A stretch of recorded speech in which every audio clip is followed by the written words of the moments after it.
Okay, folks, welcome back to another edition of the Russian Orthodox Medievalist.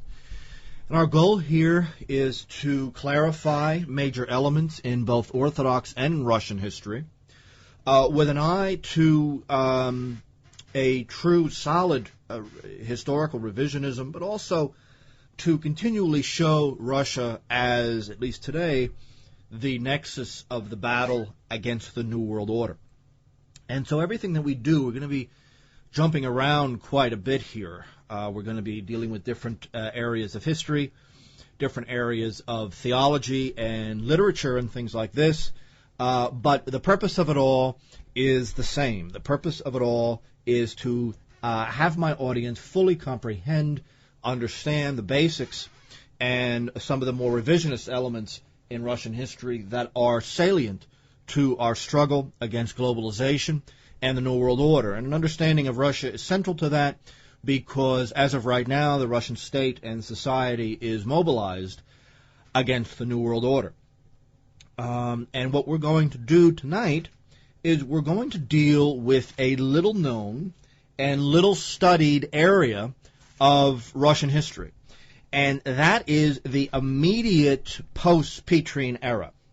We're generally going to be going from Catherine I, who rules from 1725 to 1727, straight up to a very strange period, almost a foreign occupation of Russia by the Germans under the two Annes, as I call them, who rule from 1730 to 1741. We're talking here of Anne of Holstein, who is the mother of Peter III, and Anne of Courland. These two rule right until the middle of the 18th century, and they are the immediate successors of Peter the Great and the immediate predecessors of Catherine the Great. This era is not studied very much, and in fact, Russian textbooks on Russian history have a tendency to gloss over this era, but it's a very strange era, and a lot of people, especially old believers, hold that the Russian monarchy largely fell in this era, and that subsequent monarchs were shadows of old Russia, and in fact ruled over this weird hybrid monster of the Russian Empire, which is a hybrid between a quasi-European culture dominant in St. Petersburg and some of the other cities, and a mass of peasants who had nothing to do with the European culture, wanted nothing to do with it, and in fact, for the most part, held on to the ancient forms and traditions of old Russia that, at least in the 18th century, were officially discouraged. We've dealt with Peter the Great in this series of talks, and now we're going to deal with his immediate successors. And it is an unmitigated disaster, because all Peter really did was create a small ruling class in distant St. Petersburg around a new group of people known as the service nobility, were dressing like Europeans. They were, in many ways, they were either speaking German or French. Some were speaking Russian. That were isolated from the common population, and the common population were being ground up in warfare and in very high taxes. So what happens is, 1725, Peter dies. He doesn't name a successor, but there two factions develop, and there is a faction for Catherine I, basically located in the Senate. The Senate is an institution created by Peter and filled with Peter's favorites. Catherine I was a German woman. She had been a serf, and her only claim to the throne is that she had been Peter's lover for a long period of time. So it seems to me highly doubtful whether she in fact was a true empress, even though she was proclaimed as such and ruled until her death a few years later. There's somebody else. Old Russia, the traditional Russia, wanted Peter II. Peter II, unfortunately, will die at a very young age. He will die of smallpox. Peter II is the son of Alexis's daughter, Natalia. Alexis is Peter's son, who Peter actually tortures to death, believing him to be an agent of Austria. So this would make Peter II Peter the Great's grandson. Now, the Senate declares very quickly for Peter's lover, the serf girl from Germany, Catherine I. Catherine was illiterate. She had absolutely no claim to the throne, but it was fairly clear that she was intelligent, that she had been Peter's confidant, and that she knew the state. She knew Russian governance. She had a string of male lovers, and this is going to be something that typifies female rule in Russia, and you have a long string now of female rulers in the Russian Empire, and they normally declare their favorite by who they're sleeping with at the time. That the man who Catherine is sleeping with, once she becomes empress, she's proclaimed empress by the Senate and by the elite of Petersburg. Her favorite is a guy named Menshikov.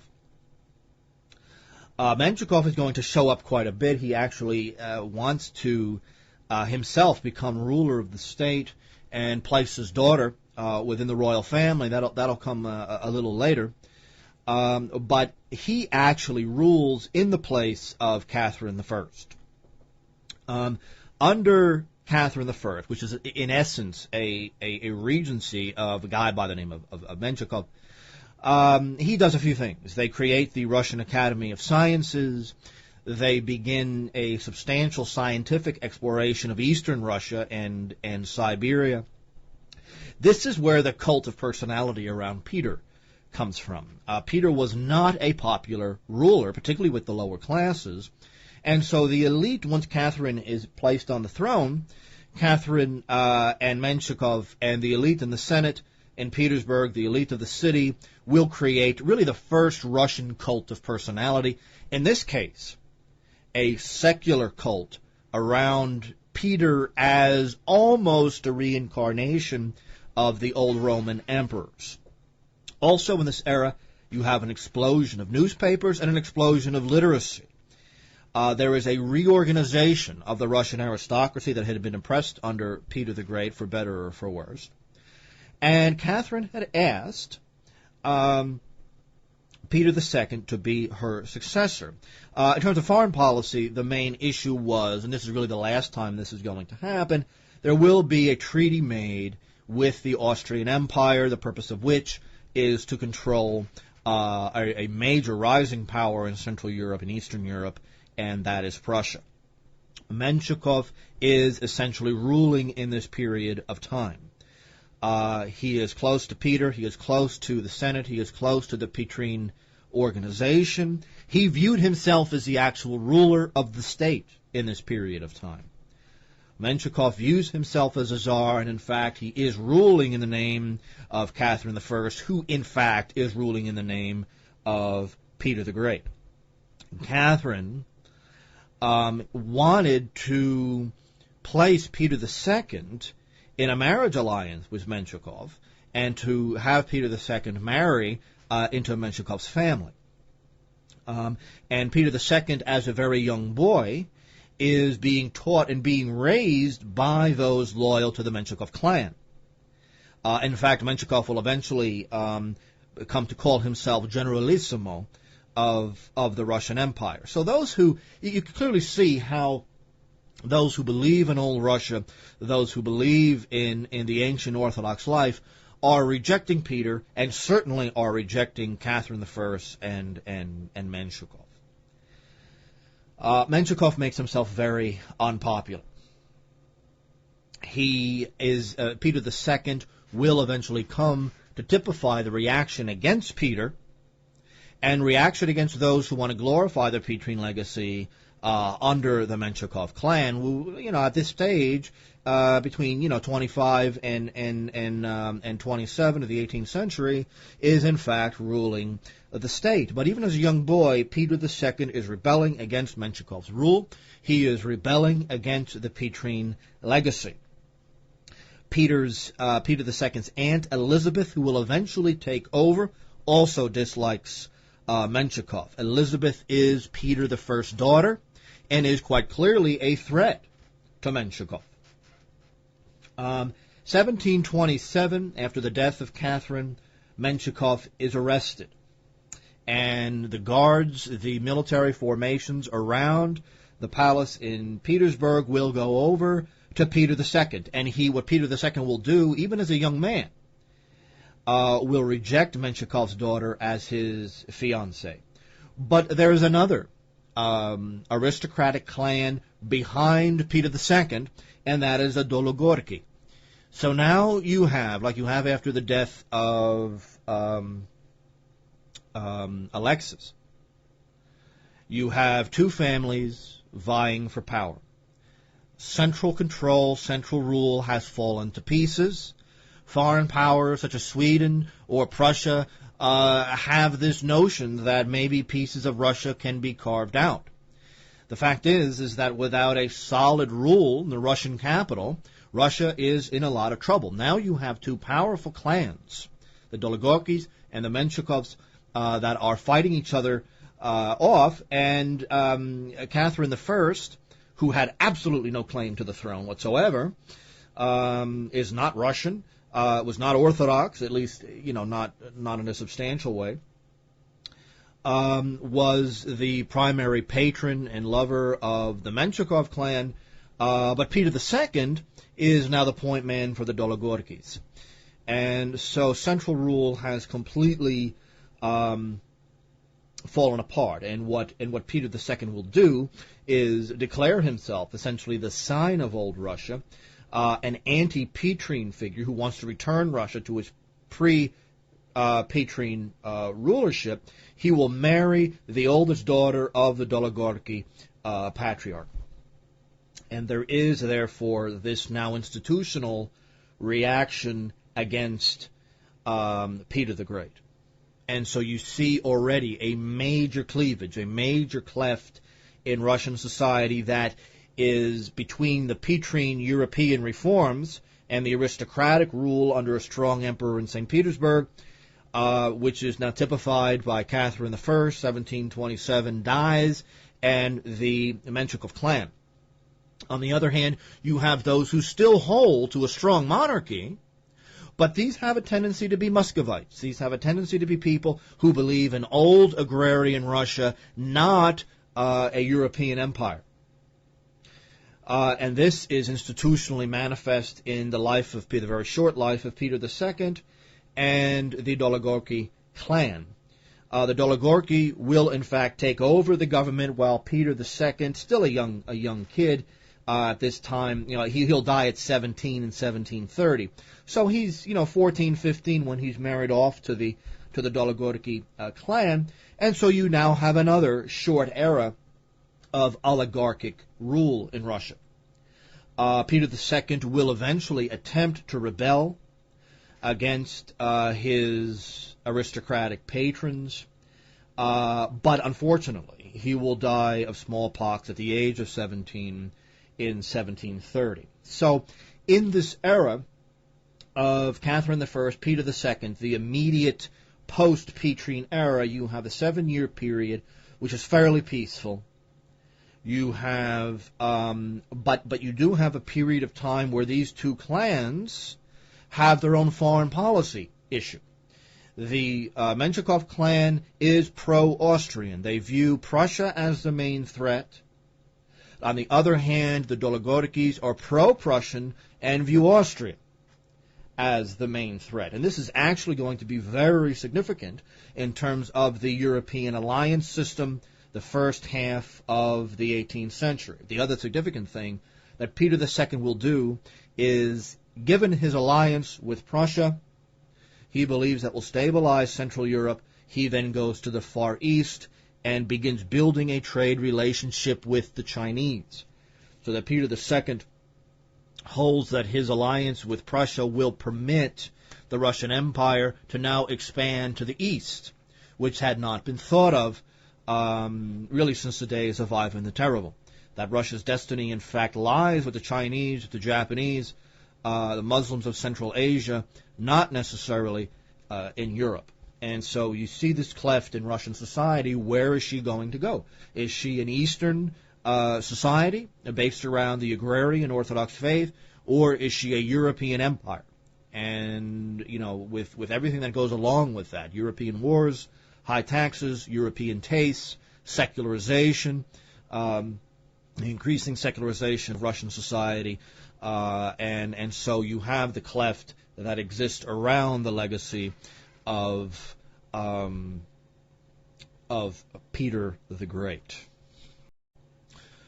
Okay, now we are back in this very, very strange period of Russian life.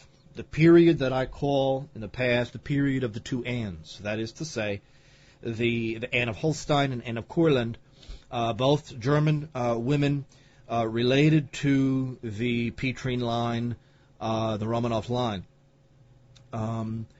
through Catherine I. The two Annes will rule in succession between 1730 and 1741.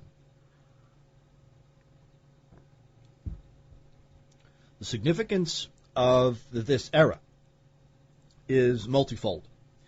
First of all, it shows really the German and European domination of the Russian state. In this era, a German aristocracy will be imported under the two Annes and will rule until the rise of Elizabeth, who is Peter the Great's daughter.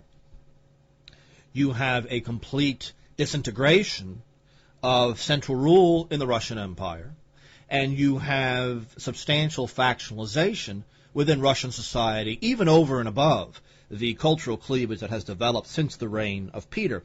And even more than this, you have old Russia, the old believers, really believe that the Russian monarchy has fallen.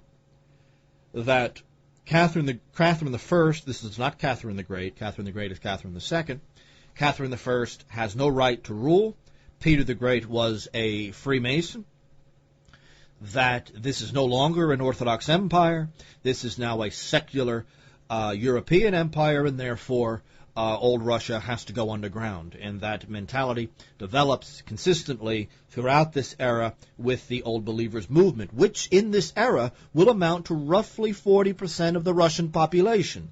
So this is not a minor issue.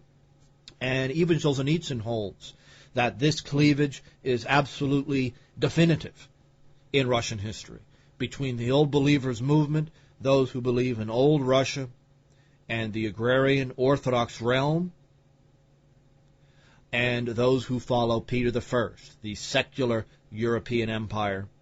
And these two Annes are in that Petrine line, in that European line. The early death of Peter II has pretty much put an end to any hopes of old Russia retaking power. Peter had created an institution called the Senate. It was meant to be an advisory body. It was filled by Petrine appointments with the most important aristocrats of the realm. Eventually, the Senate will become sort of like a czarist Supreme Court, and these people are in control. After the death of Peter II, you've had now the disgracing both of the Menshikov clan and the Dologorky clan. The remainder of the major aristocratic clans are sitting in the Senate, and in the early years of Anne of Holstein's reign, they are in full control. The major aristocratic factions in the Senate draw up, after the death of Peter II, will draw up essentially a constitution. They wanted to bring in Anne of Holstein, who will eventually be the mother of Peter III, as a puppet ruler with the aristocracy in control. They wanted to create a constitutional oligarchy ruled by the Senate, which is another way of saying ruled by the Petrine oligarchs of the of St. Petersburg. So they bring in, pardon me, I actually meant Anne of Courland, Ivanovna, Anne of Courland is brought into Russia. They view her as a weak figure. And the conditions that they lay down to bring her in and crown her empress are the following. Number one, she must rule with the Senate, which at this stage has 8 members. Number 2, any declaration of war, she has to go to the Senate to get their approval. Number 3, that the monarch cannot confiscate the property of the oligarchy under any circumstances unless approved by the Senate. And that when she dies, or if she is retired, or if she resigns, that the Senate then chooses a successor. And finally, that she will be removed from office if she violates any of these conditions. The population of Russia is outraged. The population is outraged. The lower classes are outraged. The lower nobility is outraged. They view these conditions not as some sort of a constitutional rule. They view it as oligarchy. They view it as the institutionalization of the Petersburg aristocracy as collective dictators over the society. And in fact, these Senate clans will take action in terms of confiscations, exiles, high taxes against these elements of the lower nobility out in the countryside. Here you have a major battle between monarchy on the one hand and aristocracy on the other hand. In fact, once the Senate gets wind of the fact that the population is outraged by these conditions, the Senate will place Anne under heavy guard. That there was only one person who had access to Anne under these circumstances, and that was the church. Anne had converted to Orthodoxy, even though she had been a German. Prior to this, her confessor is a guy by the name of Archbishop Theophania. Theophania is opposed to the Senate. He is opposed to the dominant nobility, and the church is engaged in secret communications with Anne through her confessor, Theophan. The church is urging her to reject the conditions and to rule as a popular monarch in her own right. Eventually what happens is the following. Anne is emboldened by these people. She will call the Senate to order. And what she faces instead of the Senate is an assembly of 800 people. These people are from all walks of life, from all over the Russian Empire, who demand that the Senate be rejected, that the conditions be torn up, and that Anne rule in her own right. And that's exactly what she does. And these senators will be exiled, and the Dologorky clan will be exterminated. Now, what to do? How do you rule now that the major clans of the aristocracy have been scattered all over Russia? Their money and properties have been confiscated. What she does is bring in her German friends from Courland and the duchies surrounding that area. A guy by the name of Byron from her hometown will take over the government. Anne herself does not rule in her own right, but a new imported German oligarchy will rule Russia in this period of time. Byron will create a secret police service. He will attempt to do everything to expunge all things Russian from St. Petersburg. Anne did not rule here. The Germans recreate the army. They tighten military discipline. They tighten methods of tax collection. They completely redo the educational system and, in fact, institute a system of formal examinations that they have brought from Europe. Essentially, they will create a Russian West Point to train Russian officers on the German model. So now the average Russian citizen, average Russian peasant, average Russian serf is being driven farther and farther away from loyalty to St. Petersburg, from loyalty to the monarchy. The fact is, at this stage, the Russian monarchy has zero popular support, and the old believers continue their secret agitation that there is no Russian monarchy anymore. This bunch of oligarchs cares only about money. Anne and her successor, Anne of Holstein, she will spend a fortune on lovers, on clothing, on paintings, on bringing architects to build from Italy and France to build extraordinary palaces, while the ordinary peasant, even the low-level noble, the mid-level noble, is in debt and continually suffers. The old believers will continue their struggle and say that there is no monarchy anymore. Orthodox Russia has fallen. We need to go and form our own communities, to go off to Siberia, to go off to Central Asia, to go off into the woods, into the mountains, and to preserve the traditions of old Russia until a true Orthodox monarch can be crowned. And, of course, they will wait a very long time for that to happen.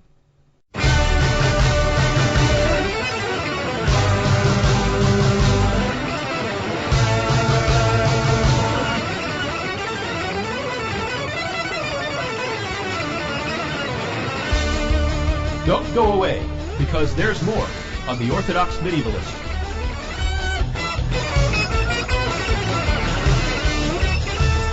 You're listening to the Voice of Reason Broadcast Network.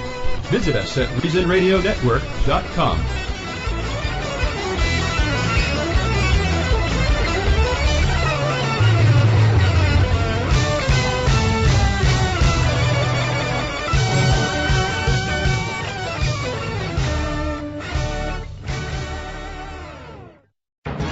This is AP News Minute. Mexico's top health official says swine flu cases there appear to be stabilizing. The nation is the center of the flu outbreak. Officials hope the trend continues, and a vaccine is available in 6 months. But this comes as new cases appear in the U.S. and Europe. Automaker Chrysler files for Chapter 11 bankruptcy protection, now eligible for up to $8 billion in aid to rebuild. Bankruptcy becoming necessary after talks with some creditors fall apart. Officials say the bankruptcy should last 60 days. Secretary of State Hillary Clinton says it is implausible, if not impossible, that North Korea will return to international talks to end its nuclear ambitions. The nation has kicked out all international monitors from its nuclear installations. The swine flu has some people reaching for protective masks, including this pair of celebrities. Spencer and Heidi, stars of the MTV reality show The Hills, showed up at the LA airport wearing masks, returning from Mexico. Lee Powell, The Associated Press, with AP News Minute.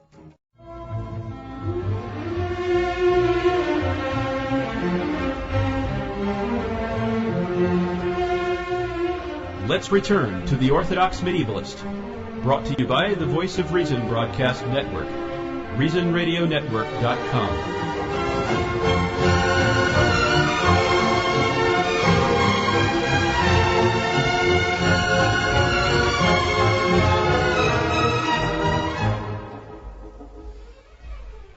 And now here's your host, Matt Johnson.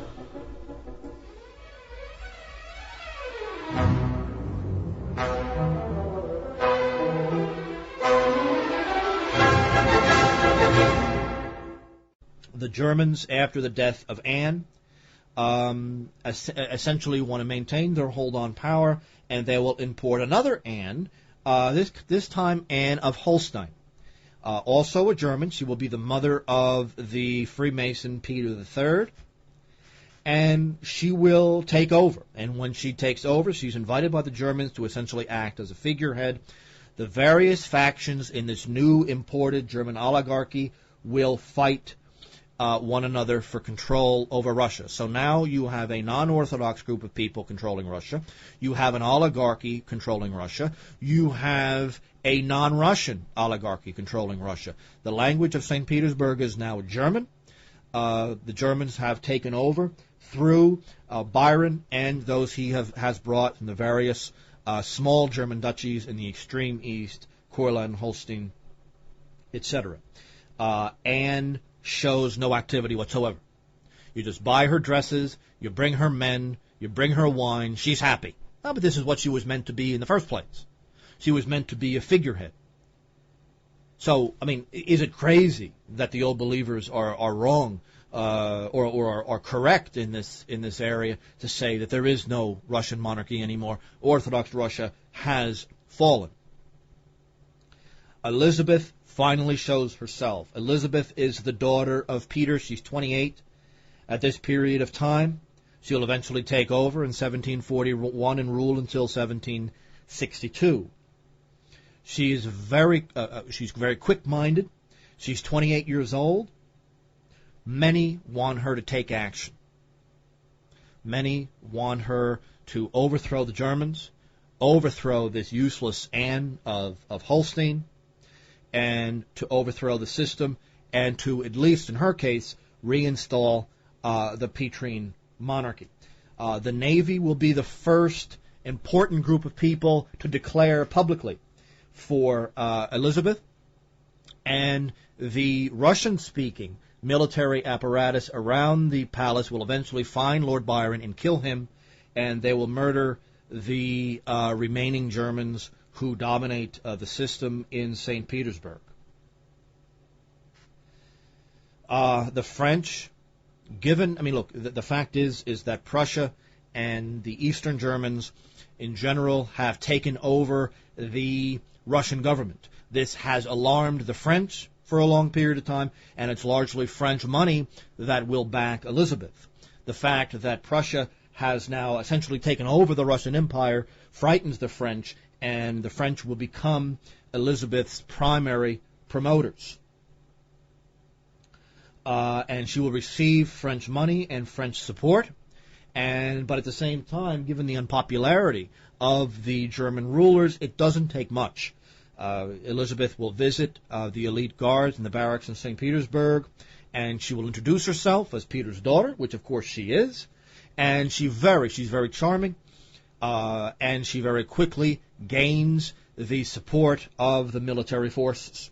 Anne will die in prison in 1746. The Germans are wiped out of St. Petersburg, and Elizabeth, without much work, without very much bloodshed, takes over the government in St. Petersburg.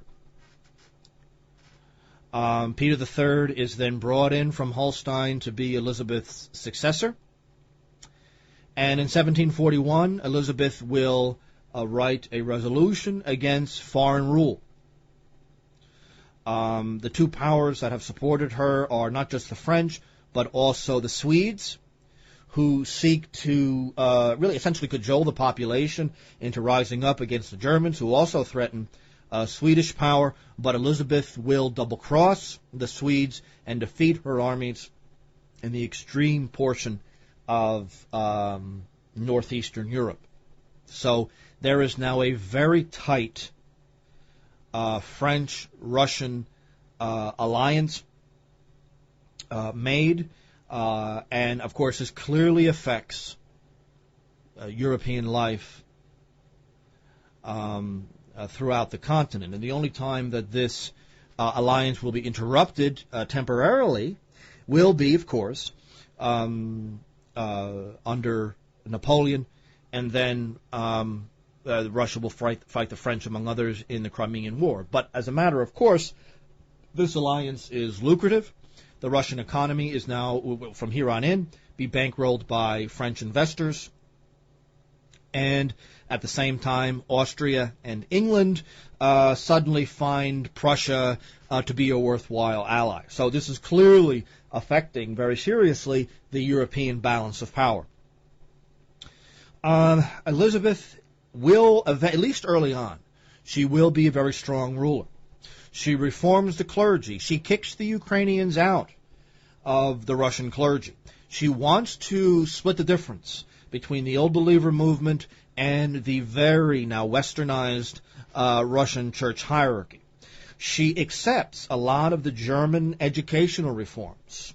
The administration, of course, has to be completely redone because prior to her, this was all in German hands or in the hands of the two major aristocratic clans that were predecessors to the Byron government. So she has to completely recreate the administration and bringing in only great Russians from throughout the population to staff this. She does something very smart, and she will approach the lower and mid-level nobility who are increasingly in debt, who are increasingly irrelevant in Russian life. And this is part of the cleavage. Peter and his immediate successors will create an administration in St. Petersburg based on foreigners, based on that tiny St. Petersburg elite. And after Peter, you have the Menshikovs and Dologorskis, and then, of course, the Germans. And the people who now have no voice, not just are the peasants, but the low and mid-level nobility. These people have no role in Russian society. They have no military role like they used to have because the army has been based now on German models. And they're left to languish in the countryside, and the low and mid-level nobility in Russia are not wealthy people. We would call them lower middle class. They owned a few serfs. They generally were on the same level as the Russian serf population. They were deeply Orthodox people. They were very good people, as a matter of course. They had been completely cut out of Russian government until Elizabeth.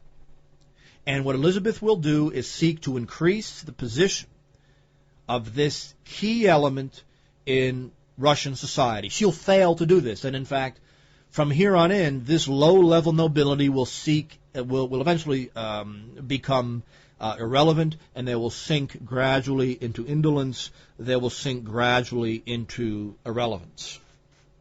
But in order to mobilize this strata of the population, Elizabeth will do something that's going to, it's going to have a long future ahead of it, and that is the creation of agricultural banks. These are ways that low-level nobles can take out loans at low interest rates to improve their holdings and to become more solvent,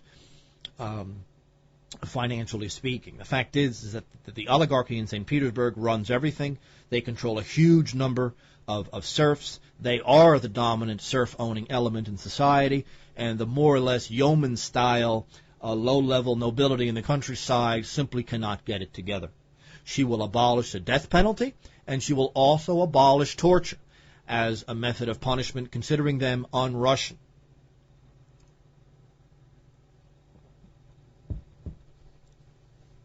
She develops close relations with the French, as I've already mentioned, and in the process of doing this, she develops an anti-Prussian alliance with the French,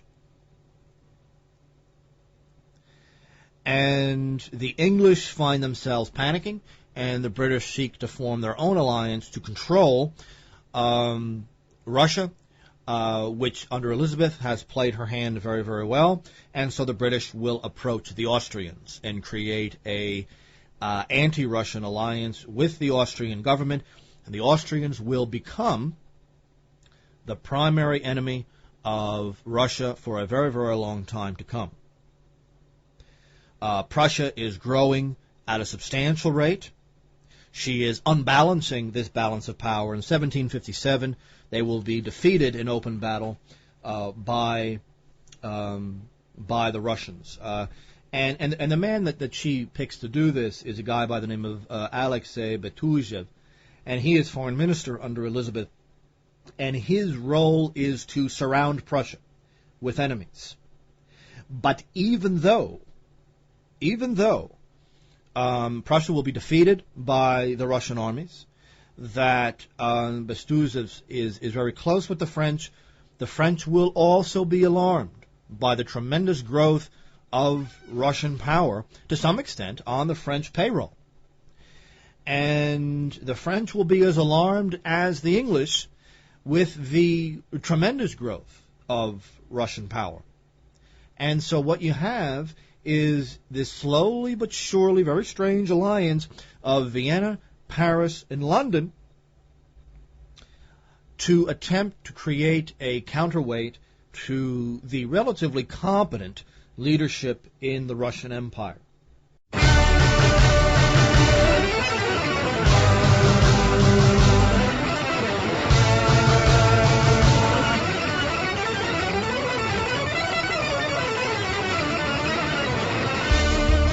Don't go away, because there's more on the Orthodox Medievalist.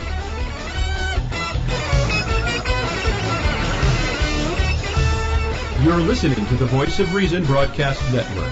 Visit us at reasonradionetwork.com.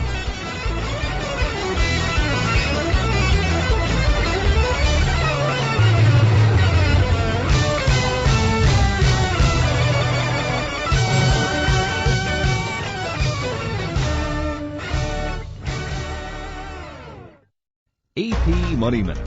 The Senate has defeated legislation that would have let hundreds of thousands of debt-ridden homeowners seek mortgage relief in bankruptcy court.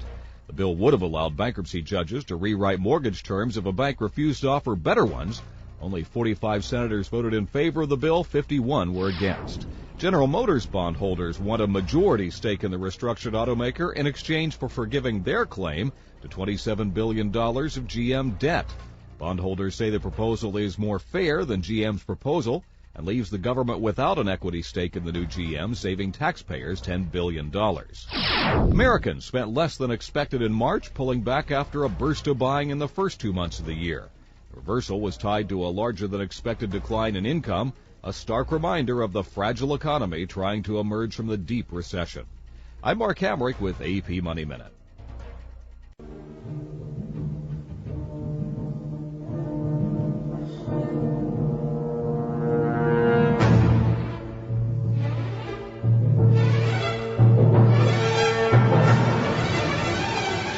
Let's return to the Orthodox Medievalist, brought to you by the Voice of Reason Broadcast Network, ReasonRadioNetwork.com.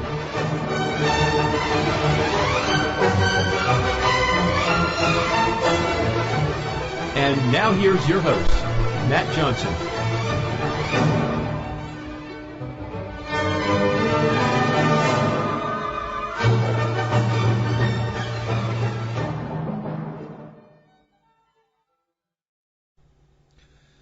The death of Elizabeth will see the rise of a pro-Prussian faction, and that pro-Prussian faction will coalesce around a very unsympathetic figure, Peter III.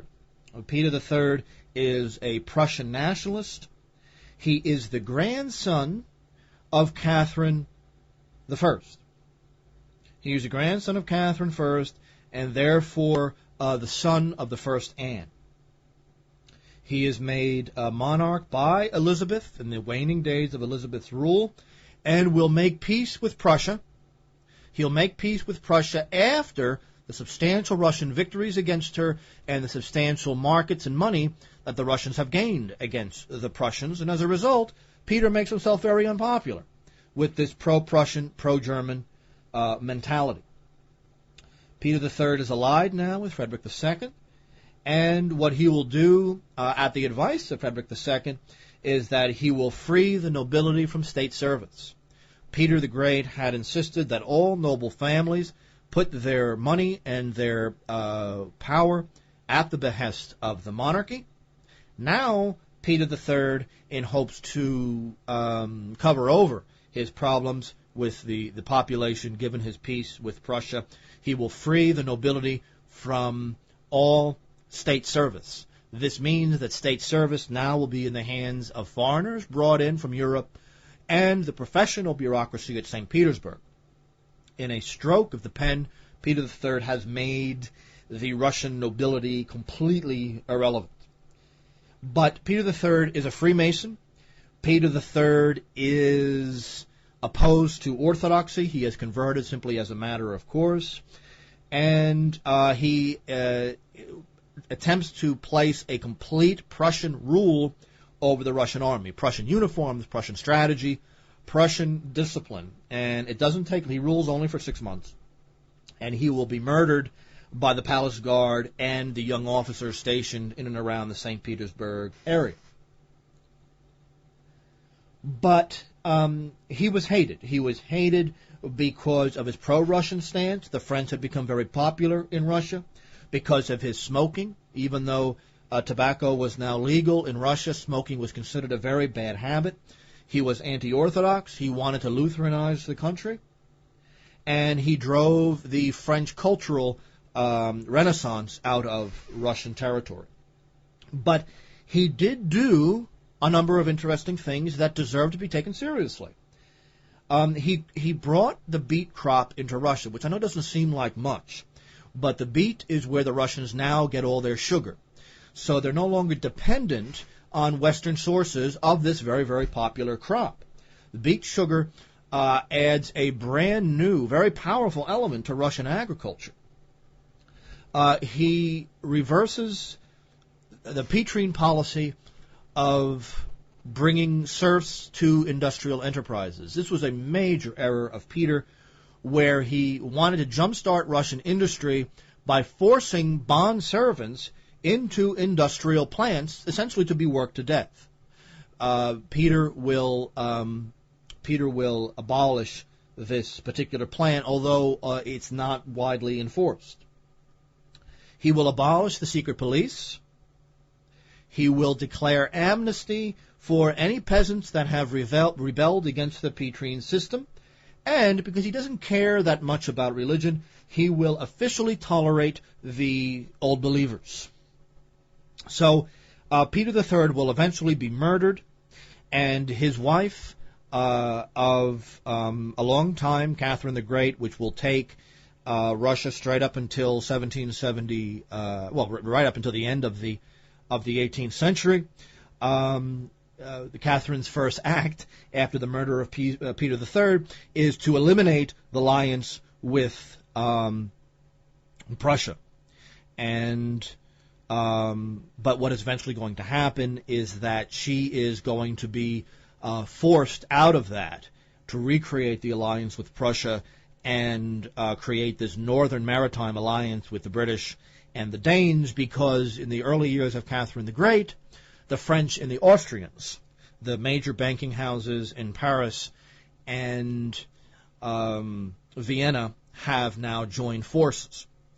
They haven't, the French were aware that the Prussian alliance was unpopular, but they also viewed Russia as destabilizing, and they slowly pulled themselves away from this Russian alliance.